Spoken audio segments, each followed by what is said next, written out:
नमस्कार साथियों, एक बार फिर हिंदुस्तान और पाकिस्तान के सीज फायर का सच सामने आ गया है।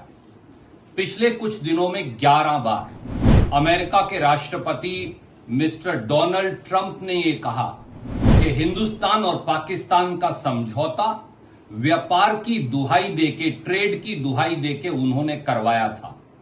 पर हिंदुस्तान के प्रधानमंत्री श्री नरेंद्र मोदी बिल्कुल चुप्पी साधे हैं। कहीं ना कहीं से अखबार में खबरें छपवा देते हैं कि यह सच नहीं।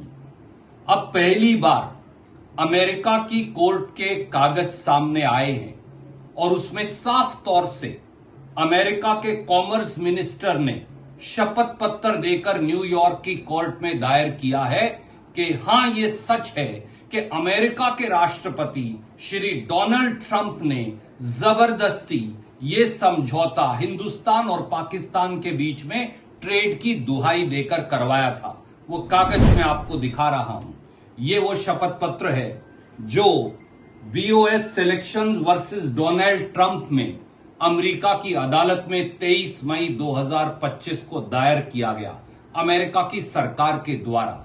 इसका पैरा नंबर 18 देखिए, जिसे पढ़कर आप भी चौंक जाएंगे और जिससे भारत सरकार की बार बार कही जाने वाली बात का झूठ सामने आएगा।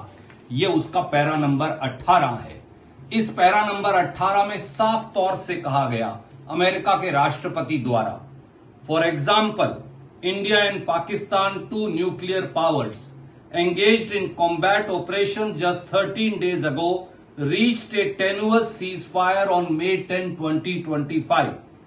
This ceasefire was only achieved after President Trump interceded and offered both nations trading excess with United States to avert a full-scale war. यानी व्यापार की दुहाई देकर अमेरिका के राष्ट्रपति ने हिंदुस्तान और पाकिस्तान का समझौता करवाया। इस शपथ पत्र पर अमेरिका के कॉमर्स मिनिस्टर के 23 मई 2025 के दस्तखत आप इस कागज पर देख सकते हैं। अब सवाल सीधा है, क्या प्रधानमंत्री नरेंद्र मोदी अब भी चुप रह सकते हैं? प्रधानमंत्री जी, सामने आइए और देश को जवाब दीजिए। नंबर 1 सवाल, अमेरिका कौन होता है जबरदस्ती या दबाव डालकर या ट्रेड या व्यापार की दुहाई देकर हिंदुस्तान और पाकिस्तान के बीच सीज फायर एग्रीमेंट यानी युद्ध विराम का समझौता करवाने वाला? नंबर 2, क्या व्यापार अब देश से बड़ा हो गया है? क्या व्यापार राष्ट्रभक्ति से बड़ा हो गया है? नंबर 3, इस सीज फायर एग्रीमेंट की युद्ध विराम समझौते की शर्तें क्या हैं? वो देश को और देशवासियों को और देश की संसद को क्यों नहीं बताई जा रही? चौथा सवाल, क्या अब पाकिस्तान ने यह वादा किया है कि वो भारत विरोधी आतंकी गतिविधियां और पाकिस्तान में चलने वाले दर्जनों टेरर कैंप्स जो हैं वो उन्हें सदा सदा के लिए बंद कर देगा?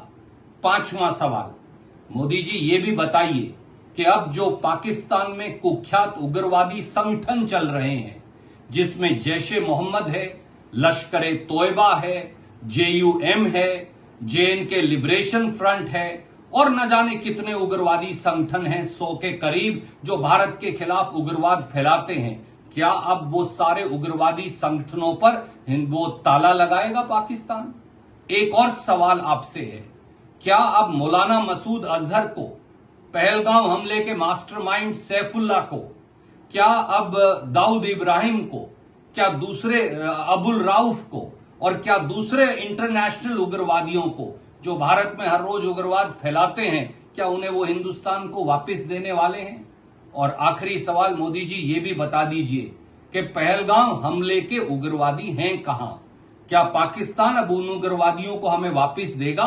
और उसके मास्टरमाइंड जो जैश ए मोहम्मद का कमांडर भी है सैफुल्लाह, जो 2 दिन पहले लाहौर के अंदर भारत विरोधी रैली में देखा गया, क्या उसे वापस देंगे?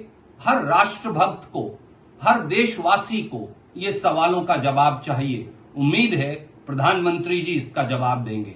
जय हिंद, धन्यवाद।